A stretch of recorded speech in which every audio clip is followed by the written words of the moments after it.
أعوذ بالله السميع العليم من الشيطان الرجيم بسم الله الرحمن الرحيم الحمد لله رب العالمين الحمد لله الذي ذكره شرف للذاكرين وشكره فوز للشاكرين وطاعته نجاة للمطيعين ثم الصلاة والسلام والتحية والإكرام على أشرف الأنبياء والمرسلين وخاتم النبيين ورحمة للعالمين جد الحسن والحسين بالقاسم محمد وعلى أهل بيته الطيبين الطاهرين المعصومين المظلومين الذين أذهب الله عنهم الرجس وطهرهم تطهيرا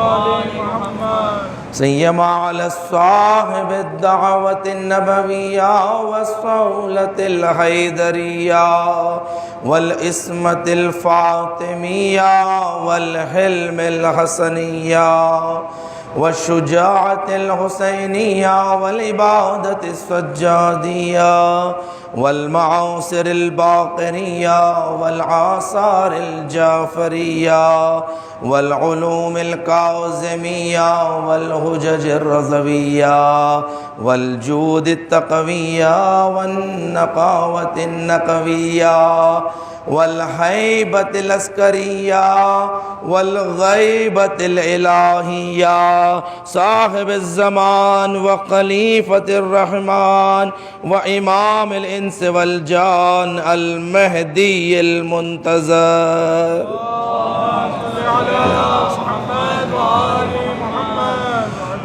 ولعنة الله على أعدائهم أجمعين من الآن إلى قيام يوم الدين أما بعد فقد قال الله تبارك وتعالى في محكم كتاب المجيد وفرقان الحميد وقوله الحق بسم الله الرحمن الرحيم يا أيها الذين آمنوا اتقوا الله وكونوا مع الصادقين صلى الله عليه وسلم.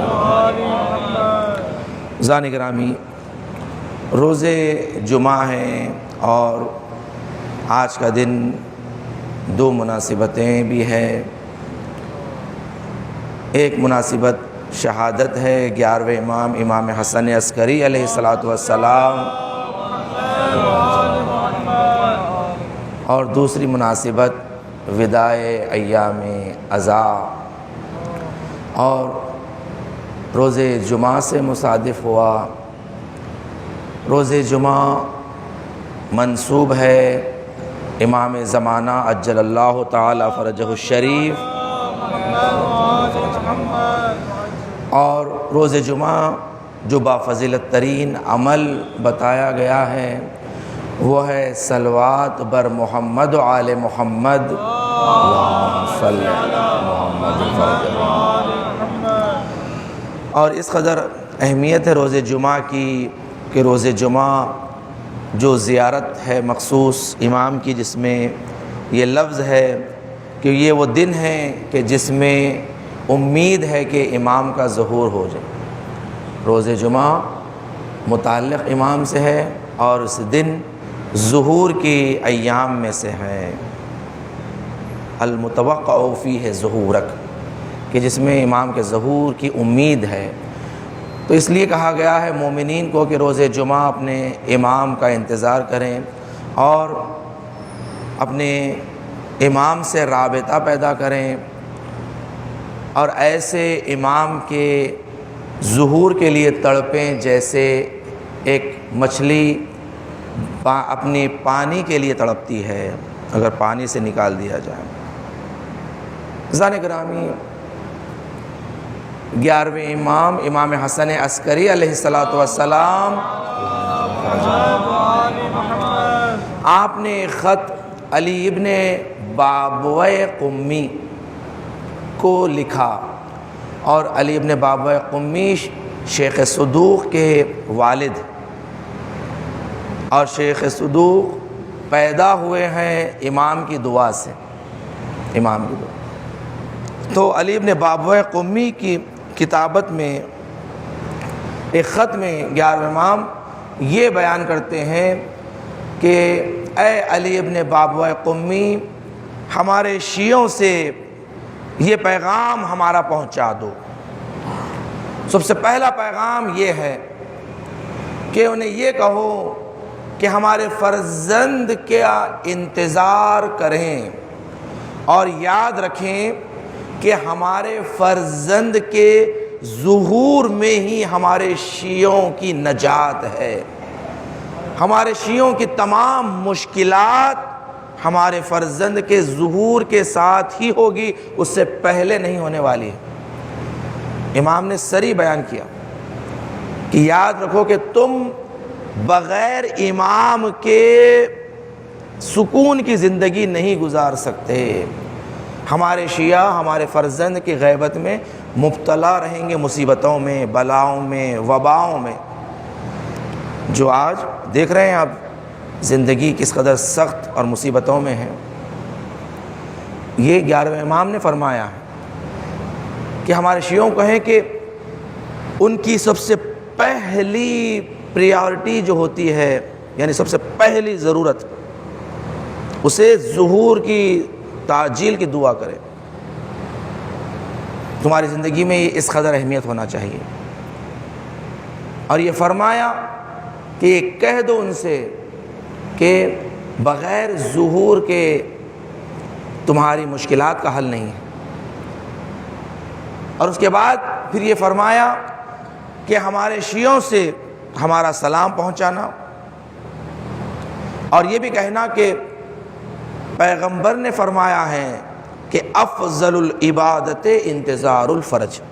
یہ روایت بھی 11ویں امام نے اپنے جد بزرگوار سے اس خط میں آپ نے فرمایا کہ یہ ہمارے جد بزرگوار کی روایت ہے، یہ صرف ہماری نہیں ہے، بلکہ یہ روایت جد بزرگوار رسول خدا صلی اللہ علیہ وآلہ وسلم، اللہم صلی اللہ علیہ وسلم، یہ انتظار فرج، افضل العبادت انتظار الفرج۔ ذرا گرامی دیکھیں، آج کا دن دو وجہ سے ہمارے حاضر امام سے منسوب، ایک تو روز جمعہ ہونے کی مناسبت سے، اور دوسرے آپ کے والد کی شہادت، 11ویں امام کی شہادت۔ اس لیے آج 12ویں امام کا دن ہے، آج پورا دن امام کا آج امام سے منسوب ہے، آج امام کو پرسہ دینا ہے۔ کربلا والوں کا بھی پرسہ امام حاضر کو دینا ہے، اور آپ کے بابا کا پرسہ بھی امام حاضر کو دینا ہے۔ جو اولاد ہوتی ہے، جو حاضر ہوتی ہے، اسے پرسہ دیا جاتا ہے۔ آج امام کی گفتگو، آج امام کا دن ہے۔ امام نے فرمایا، 11ویں امام یہ روایت کر رہے ہیں علی ابن بابوئے قمی سے، کہ جا کر ہمارے شیعوں کو بتا دو کہ تمہاری مشکلات کا حل ہمارے فرزند کے ظہور میں ہی ہے۔ عزیزان گرامی، بڑی اہمیت ہے امام کے ظہور کی، کہ اگر شیعہ اس کی اہمیت کو سمجھ لیں، اس کی ارزش کو سمجھ لیں کہ ظہور میں ہی ہماری نجات ہے، تو سب سے پہلی دعا ہماری ظہور کی ہوگی کہ ظہور ہو جائے، ظہور ہو جائے۔ یہ خود امام نے بھی اپنی کئی ملاقاتوں میں یہ گلہ کیا ہے اپنے شیعوں سے، کہ اگر ہمارے شیعہ اگر ایک گلاس جو پانی پیتے ہیں، اس کا جو احساس کرتے ہیں، پیاس کا، تشنگی کا، اتنا احساس اگر ہمارے لیے کر لیں تو ہم ظہور کر لیں گے۔ امام نے فرمایا ہم ظہور کر لیں گے اگر ہمارے شیعوں میں فقط اتنی بیداری آ جائے کہ ایک گلاس پانی۔ آج دیکھیں یہاں سے ہماری زندگی کتنی ٹائٹ شیڈیول ہے، جاب، بزنس ہے، پڑھائی ہے، ایجوکیشن ہے، بچوں کی شادی ہے، بیماری ہے، یعنی سب سے پہلی ہماری ضرورتوں میں یہی ہوتا ہے کہ میری جاب کی مشکل حل ہو جائے، میری بچی کی شادی کی مشکل حل ہو جائے، میرے بچے کا کاروبار اچھا ہو جائے۔ آج سب تمنا کرتے ہیں اگر ہمارے امام سے ملاقات ہو گئی تو کیا کریں گے؟ اگر ہمیں دیا جائے، ایک پیپر دیا جائے اور پین دیا جائے اور سب سے کہا جائے کہ اگر آپ سے ابھی اسی وقت کہ انشاءاللہ تعالی ملاقات ہوگی، امام آئیں گے پرسہ لینے کے لیے، مگر اب آپ حاضر کیجئے اپنی حاجتیں۔ آپ امام سے اگر ملاقات ہو گئی، دیدار ہو گیا امام کا، اپنی گنہگار آنکھوں سے بتائیے آپ کیا امام کے سامنے اپنی درخواستیں پیش کریں گے؟ ہم درخواست کریں گے مولا سب سے پہلے یہ کرونا وائرس ختم ہو جائے تاکہ ہمارے زیارتوں کا راستہ کھل جائے، تاکہ تھوڑا بہت ایمان کا بھی نظر آ جائے کہ مولا ہمارے زیارتوں کا راستہ کھل جائے، کربلا کا راستہ کھل جائے، ایران کا راستہ کھل جائے۔ اس کے بعد پھر ہمیں دنیا میں ٹریول کرنا ہے، کبھی کسی کو امریکہ جانا ہے، کسی بیٹے کے پاس، کسی کو آسٹریلیا جانا ہے، کسی کو یورپ جانا ہے۔ وہ کہتے ہیں کہ مولا میں فائل کر کے رکھا ہوا ہوں، میرا نام وہاں پر آ جائے۔ یعنی ساری حاجتیں، یعنی کہ ہماری پوری میٹیریلسٹک یعنی مادی حاجتیں۔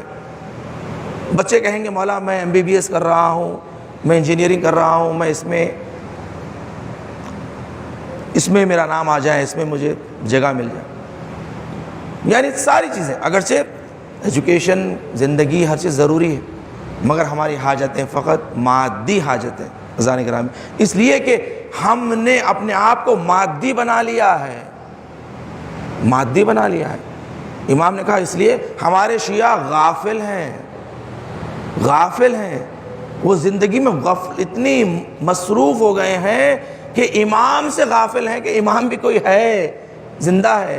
یعنی فقط ایسے ہو گیا ہے خیال کہ بس ایک تصوری خیال ہے کہ ایک امام ہے، ایک امام پردے غیب میں ہے، مگر یقین پریکٹیکل۔ عزیزان گرامی، علامہ طحرانی نے کتاب مطلع الانوار میں اس واقعے کو نقل کیا ہے کہ ایک عطاری صابونی کا واقعہ ہے کہ ایک شخص کی ایک دکان تھی، یعنی کہتے ہیں کہ جنرل سٹور کا مالک تھا، اسے عطاری کہتے ہیں۔ اس کی جنرل سٹور تھی اور کہتے ہیں کہ اس کے پاس کچھ لوگ آئے، کچھ مخصوص لوگ آئے، آ کر اس سے کافور خریدنے کے لیے آئے، اور یہ افراد جو آئے تھے یہ مخصوص تھے امام کے خادمین میں سے تھے، اور یہ واقعات میں سے یہ بات ثابت ہے کہ امام کے کچھ خادمین دنیا میں پھیلے ہوئے ہیں، امام کے خادمین ہیں، کچھ خدمت کرنے والے۔ اور اس کا واقعہ آیت اللہ ماما خانی نے بھی بیان کیا، کہتے ہیں کہ جب وہ مشہد مقدس اپنے مدرسے میں تھے تو وہاں پر ایک خادم تھا مدرسے کا، ایک خادم، وہ کہتے ہیں کہ ایک مرتبہ نصف شب میں میں نے دیکھا اس خادم کے کمرے سے ایسا نور آ رہا ہے، یہ کوئی معمولی روشنی نہیں تھی، یہ کوئی معمولی لائٹ نہیں تھی، ایک نور نکل رہا ہے، ایک عجیب سا نور تھا۔ میں جب قریب گیا کمرے میں، قریب جا کر دیکھا تو اس کمرے میں کسی کی گفتگو کی آواز آ رہی، یہ شخص، یہ خادم کسی سے گفتگو کر رہا ہے، بات کر رہا ہے، وہ نور تھا۔ پھر اس کے بعد وہ نور چلا گیا۔ دوسرے دن جب میں نے اس خادم کو دیکھا، وہ خادم سب سے خدا حافظی کر رہا تھا کہ بھائی خدا حافظ، اگر کوئی خطا ہو گئی ہو، کوئی برا بلا ہو گیا ہو تو معاف کر دینا خطا ہو۔ عزیزان گرامی، دیکھیں ہمیشہ امام کے خادمین وہ افراد ہوتے ہیں کہ جس کی زندگی میں ذرہ برابر ظلم نہیں ہوتا۔ ایک عارف بزرگوار نے کہا کہ امام کے دیدار کے لیے کیا کرنا چاہیے، تو انہوں نے کہا امام کے دیدار کے لیے فقط تمہیں اتنا کرنا ہے کہ اپنی زندگی سے ظلم نکال دو، بس اور کچھ نہیں کرنا ہے، ظلم نکال دو۔ یعنی یہ ظلمتیں جو ہوتی ہیں نا، ظلم جو ہم کرتے ہیں، کبھی بد اخلاقی، کبھی بھائی کے ساتھ بد اخلاقی، کبھی ماں باپ کے ساتھ بد اخلاقی، کبھی پڑوسیوں کے اوپر ظلم، یہ تمام چیزیں ظلم ہیں، اور اللہ ظالمین سے محبت نہیں کرتا۔ ظلم اللہ کو نہیں پسند، ان الظلم لشرک عظیم. کہ دیکھو یہ جو ہے سو ظلم خطرناک. اپنی زندگی سے ظلم کو نکال دو، دیکھو اس کے بعد تم امام کو دیدار کریں گے، امام سے ملاقات کریں گے، جب چاہے تو امام سے ملاقات کر سکتے. ظلم کو فقط نکالا ہے. یہ ظلمتیں، ظلم تو نفسی، ظلم تو نفسی، ظلم تو نفسی، دعا کمیل کے فقرے. یہ ظلم. حضرت یونس نے کیا فرمایا؟ لا الہ الا انت سبحانک انی کنت من الظالمین. دیکھیں اللہ کا نبی بھی کہہ رہا ہے میں نے ظلم کیا، میں نے ظلم کیا. یہ ظلم کا اقرار اگر ہماری زندگی میں آ گیا اور پھر یہ ظلمتیں دور ہونے لگی، اس کے بعد پھر آپ دیکھیں پھر آپ اس دنیا میں نہیں رہیں گے. ظلمتوں کو فقط نکال. کہا کہ آیت اللہ ماما خانی یہ واقعے کو نقل کر رہے ہیں کہ ایک مرتبہ وہ خادم سب سے خداحافظی کر رہا ہے تو میں نے اس کا ہاتھ پکڑ لیا. کہا کہ بھائی پہلے یہ بتاؤ کہ کل تمہارے جو کمرے میں روشنی تھی وہ کس چیز کی تھی؟ تو اس نے کہا کہ نہیں کس چیز کی کوئی چیز نہیں. تم کس سے گفتگو کر رہے تھے بتاؤ. اگر تمہیں نہیں بتایا تو میں یہاں پر چلاؤں گا اور سب کو بتا دوں گا. تو اس نے کہا ٹھیک ہے اگر وعدہ کرو کہ جب تک میں یہاں ہوں یہ واقعہ کسی کو نہیں بتاؤ گے تو میں بتاؤں گا. تو اس نے وعدہ کیا، انہوں نے وعدہ کیا. کہا کہ کل میرے حجرے میں امام زمانہ عجل اللہ تعالی فرجہ الشریف وہ تشریف لائے تھے اور وہ مجھ سے ملاقات کرتے ہیں اور انہوں نے فرمایا ہے کہ کل آپ کے غلاموں میں سے، خادمین میں سے ایک کا انتقال ہونے والا ہے، تو امام نے مجھے انتخاب کیا ہے تمام لوگوں میں سے. اب مجھے انتخاب کیا گیا ہے، اب مجھے یہاں سے جانا ہوگا.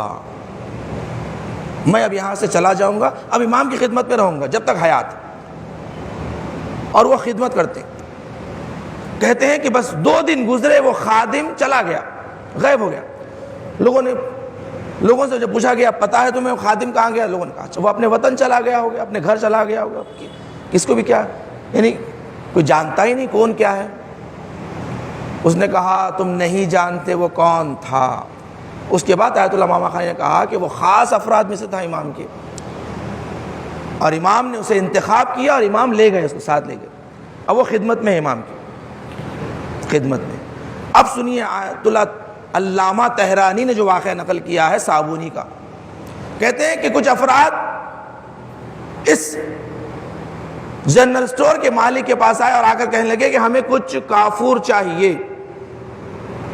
تو وہ کہتا ہے کہ جیسے ہی میں نے اسے دیکھ کر میں نے دیکھا کہ یہ لوگ عجیب لباس پہنے ہوئے ہیں اور ان کے چہرے بھی خاص چہرے کہ جو عام لوگوں میں نظر نہیں آتے، یہ کوئی ہمارے شہر کا نہیں دکھ رہا. تو انہوں نے کہا کہ آپ لوگ کہاں کے ہیں، آپ لوگ کون ہیں؟ تو نے کہا کہ ہم لوگ یہیں کے ہیں، کہیں اطراف کی. آپ کو اس سے کہ آپ کہا نہیں. کہا وہ جو دکاندار تھا وہ امام کا بہت چاہنے والا تھا، خاص تھا، امام کا عاشق تھا. ایک مرتبہ کہا کہ تجھے امام کا واسطہ، تمہیں امام کا واسطہ، بتاؤ تم لوگ کون ہو. اس لیے کہ ایسے چہرے نظر آ رہے ہیں، یہ معمولی چہرے نہیں ہیں. ایسی آنکھیں نظر آ رہی ہیں، یہ معمولی آنکھیں نہیں ہیں. وہ لوگ کہنے لگے کہ اب تم نے جو امام کا واسطہ دیا ہے نا، اب سنو، جس امام کا تم نے واسطہ دیا ہے ہم اسی امام کے خادم ہیں. اللہم صلی علی محمد وعلی محمد. اسی امام کے ہم خادم ہیں. ہم آئے ہیں کافو لینے کے لیے، اس لیے کہ ایک خادم کا انتقال ہو گیا ہے، ایک چاہنے والے کا انتقال ہو گیا ہے، اور امام اسے غسل و کفن دیں گے اور تشییع جنازہ دفن کریں. اس لیے ہم، اور امام نے خاص طور سے تمہارے پاس اس لیے بھیجا ہے کیونکہ تم امام کے چاہنے والے ہو، امام کے عاشق ہو، یعنی تم بہت چاہتے ہو امام کو. اس لیے امام نے کہا میرے اس چاہنے والے کی دکان سے لانا. دیکھیں کتنی احتیاط. یہ ہے عشق، یہ ہے عشق. ایک مرتبہ جیسے اس نے سنا رونے لگا. کہا تمہیں اسی امام کا واسطہ، مجھے بھی ساتھ لے چلو، مجھے بھی امام سے ملاقات. انہوں نے کہا کہ یہ ممکن نہیں ہے، بغیر اجازت الہی جسے ملے اسے ہی ہو سکتا ہے ملاقات کا شرف، ورنہ نہیں۔ کہا تم مجھے لے چلو، اگر امام اجازت دیں گے تو مجھ سے ملاقات، اگر نہیں دیں گے میں واپس آ جاؤں گا۔ تو انہوں نے کہا ٹھیک ہے، اس وعدہ کے ساتھ کہ اگر امام اجازت دیں گے تو تمہاری ملاقات ہوگی، ورنہ تمہیں واپس آنا ہوگا۔ کہتے ہیں کہ وہ چلا، ساتھ ان کے جا رہا ہے، علامہ طحرانی واقعے کو نقل کر رہے ہیں، ذات جا رہے ہیں، جاتے ہیں، راستے میں سمندر آتا ہے۔ جیسے ہی راستے میں سمندر آیا، یہ جو خادمین امام تھے ایک مرتبہ کہا کہ تجھے صاحب الزمان کا واسطہ، ہمارے لیے راستہ بن جا۔ کہتے ہیں کہ یہ کہہ کر وہ لوگ چلنے لگے پانی پر۔ وہ صابونی کہتا ہے کہ میں کیا کروں؟ کہا تمہیں کیا پریشانی ہے، تم بھی امام کا واسطہ دو اور پانی پر چلو۔ جیسے ہی اس نے کہا کہ میں نے بھی امام کا واسطہ دیا، پانی پر میں چلنے لگا، چل رہا تھا۔ جیسے ہی راستے پر میں چل رہا تھا، ایک مرتبہ بارش ہونا شروع ہوئی۔ جیسے ہی بارش ہونا شروع ہوئی، میرے ذہن میں آیا کہ میں نے اپنی دکان پر صابن بنایا تھا، اس لیے کہ پہلے زمانے میں صابن ہاتھ سے بنایا جاتا تھا، شاید آج بھی کئی مقام پر صابن ہاتھ سے بنا ہوا ملتا ہے۔ کہتے ہیں کہ اس نے کہا کہ میں صابن بنا کر میں چھت پر رکھا تھا سوکھنے کے لیے، ارے یہ تو بارش شروع ہو گئی۔ جیسے ہی اس نے کہا کہ میں نے صابن کا تصور میرے ذہن میں آیا، میں جس پانی پر چل رہا تھا میں ڈوبنے لگا۔ پھر وہ خادمین کے امام کے خادمین نے میرا ہاتھ تھاما اور مجھے بچایا، اور بچانے کے بعد مجھے جب زمین تک پہنچا دیا۔ اس کے بعد امام کی خدمت میں گئے، دیکھا ایک خیمہ لگا ہوا ہے، نورانی خیمہ ہے، خیمے سے نور ساطر ہے۔ مجھے دور کھڑا کر دیا گیا۔ وہ خادمین خیمے میں داخل ہوئے، داخل ہونے کے بعد امام سے کہا کہ مولا وہ آپ کا چاہنے والا بھی بہت اصرار کر رہا تھا تو ہم ساتھ لے آئیں، اگر آپ اجازت دیں تو آپ کی خدمت میں آ جائے۔ وہ آپ کا بڑا چاہنے والا عاشق تھا، جو آپ نے خود اجازت دی تھی اس کی دکان سے لائے۔ مولا نے کہا، علامہ طحرانی اس واقعے کو نقل کر رہے ہیں، امام نے اسی خیمے سے کہا کہ اسے واپس بجھا دو، وہ صابونی ہے، وہ صابون، اس کی فکر صابون ہے، اس کی ٹینشن اس کی ایجوکیشن ہے، اس کی ٹینشن اس کا کاروبار ہے، اس کی ٹینشن اس کا گھر ہے، اس کی ٹینشن اس کی بیوی ہے، اس کا ٹینشن ہم نہیں ہے۔ وہ صابونی ہے جس کی فکر میں صابون ہے، وہ کیا امام سے ملے گا؟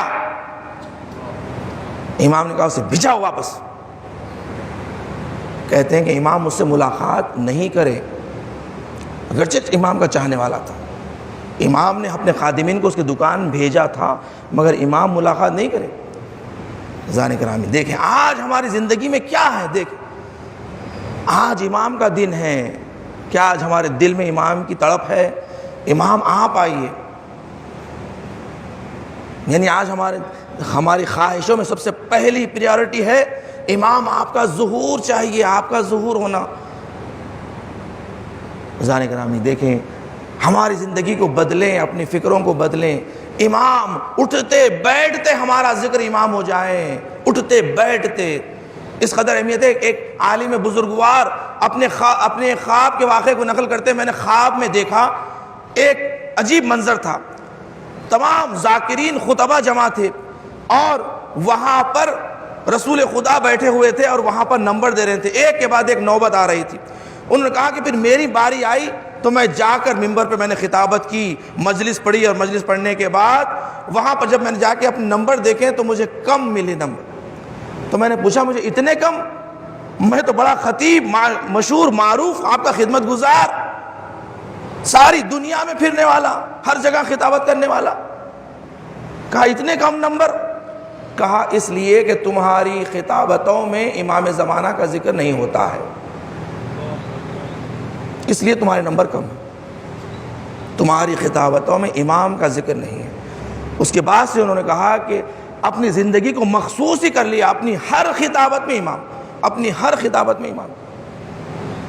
کہا اہل بیت علیہ السلام کی بھی سب سے پہلی پریارٹی امام کا ظہور ہے۔ اللہم صلی علی محمد وعلی محمد۔ اس لیے 11ویں امام نے اپنے جد بزرگوار سے روایت ہم تک پہنچائی، امانت کے ساتھ کہا کہ یاد رکھو انتظار الفرج افضل العبادہ، سب سے افضل ترین عبادت ہے انتظار فرج، یاد رکھو۔ عزیزان کرام، یقیناً بڑا سخت ہوتا ہے کہ جب ایام عزا سے ہم الوداع کرتے ہیں، یہ ایام کہ جو ہمارے گھروں میں خاص نورانیت کو لے کر آئے تھے، یہ ذکر مصائب اہل بیت ہمارے گھروں کو ایک نورانیت بخشی تھی، ہمارے آستانے منور تھے تعزیوں سے، علم سے، زری سے۔ عزیزان گرامی دیکھیں، اب یہ عزاداری رہے گی، ذکر اہل بیت تو برپا رہے گا، مگر یہ نورانیت نہیں رہے گی۔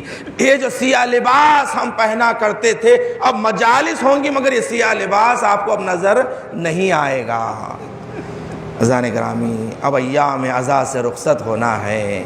یہ جو نورانیت ہمارے گھروں میں آئی تھی، عزیزان گرامی سوچے آج وہ دن ہے کہ آج ہمارا حاضر امام یتیم ہو گیا ہے۔ کہتے ہیں نا کہ کم سنی میں جس کے باپ مر جاتا ہے اسے یتیم کہتے ہیں۔ امام کا سن فقط 5 سال کا ہے، 11ویں امام کو زہر دیا گیا۔ دیکھیں 11ویں امام جوانی کے عالم میں 28 سال کا سن ہے امام کا، کہ اس سن میں آپ کو زہر دیا گیا، 11ویں امام دنیا سے رخصت ہو رہے ہیں۔ ایک مرتبہ اپنے فرزند کو بلاتے ہیں کہ غیب سے اے میرے مہدی غیب سے آ جا۔ ایک مرتبہ امام تشریف لاتے ہیں، اپنے بابا کا سر گود میں رکھا، اپنے بابا کو رخصت کیا۔ 11ویں امام تڑپتے ہوئے اس دنیا سے گزر گئے۔ میں کہوں گا مولا آپ کا بابا دنیا سے گزر گیا، آپ سرانے موجود تھے، اپنے بابا کے سر کو تو آپ نے گود میں لیا۔ مولا ذرا کربلا کے فرزند زین العابدین کا تصور کرے، ارے وہ بیٹا جو باپ کے جنازے پر بیٹھا ہے مگر سر کیسے گود میں لے، سر تو نیزے پہ بلند، سر تو نیزے پہ بلند ہے۔ ارے مولا آپ نے اپنے بابا کی نماز پڑھائی ہے نا، اس لیے کہ امام وقت امام کی نماز پڑھاتا ہے، مگر ہائے سید سجاد، ہاتھوں میں ہتھکڑی پیروں میں بیڑیا، باپ کا جنازہ 3 دن تک جلتی ہوئی زمین پہ پڑا رہا۔ سید سجاد اپنے بابا کی نماز نہ پڑھا سکے۔ ہاں ایک مرتبہ 11ویں امام کو بڑے اہتمام کے ساتھ تشییع جنازہ کیا گیا، 11ویں امام کو دفن و کفن کر دیا گیا۔ عزیزان گرامی ذرا کربلا والوں کو تصور کریں کہ وہ امام، ہر امام کہتا گیا لا یوم کا یوم کا یا ابا عبداللہ، مولا کسی کی مصیبت امام حسین کی مصیبت کی طرح نہیں ہے، اس لیے کہ کربلا والوں کی مصیبت فقط شہادت ہی نہیں بلکہ خیموں کا جلنا، بلکہ بچوں کا بکھر جانا، ماں کی گود سونی ہو جانا، ارے اسیری کا مصیبت، کوفے و شام میں بیویوں کا بے پردہ و چادر جانا۔ جب جناب زینب مدینے واپس آئی تو آپ نے اپنے نانا کی مزار پر بھی یہی بیان کیا، اپنی ماں کی قبر پر بھی یہی بیان کیا، کہا ماں زینب کے ہاتھوں میں رسند باندھی گئی، اب ماں زینب کو دیار پہ دیار اسیر بنایا گیا، اما اگر نامحرموں کا مجمع نہ ہوتا زینب بتاتی، زینب کے ہاتھوں پہ رسیوں کے نشان، زینب کی پشت پر تازیانوں کے نشان۔ عزیزو ایک مرتبہ زینب نے کہا ماں کوئی وطن واپس آتا ہے سفر سے تو کوئی تحفہ لے کر آتا ہے، اماں تیری زینب بھی تحفہ لائی ہے، یہ کہہ کر خون بھرا کرتا زینب نے اپنی ماں کی قبر پر رکھ دیا۔ جب زہرا کی قبر پر لرزہ آیا زینب نے کرتے کو اٹھایا، کہا ماں کرتا برداشت نہ ہوا، ارے تیری بیٹی زینب حسین کا کٹتا ہوا گلا 70 قدم کے فاصلے سے دیکھ رہی۔ الا لعنت اللہ علی قوم الظالمین وسیعلم الذین ظلموا ایام منقلب ینقلبون۔ بار الہ پروردگارہ ہم سے ذکر خلیل کو قبول فرما، پروردگارہ تجھے واسطہ محمد و آل محمد کا امام کے ظہور میں تعجیل فرما، پروردگارہ ہماری زندگی میں سب سے پہلی حاجت، سب سے پہلی ضرورت امام کے ظہور کی دعائیں رہیں۔ پروردگار تجھے واسطہ محمد و آل محمد کا دنیا میں جہاں جہاں مومنین مومنات ان کی جان و مال عزت و آبرو دین و ایمان کی حفاظت فرما، مقامات مقدسات کی حفاظت فرما، علماء اعلام مراجع کرام کا سایہ ہمارے سروں پر قائم و دائم فرما، دشمنان اہل بیت دشمنان اسلام کو نیست و نابود فرما، امام کے ظہور میں تعجیل فرما، ہم امام کے آوان و انصار میں شمار فرما۔ ربنا تقبل منا انک انت السمیع العلیم بجاہ محمد و آلہ الطاہرین۔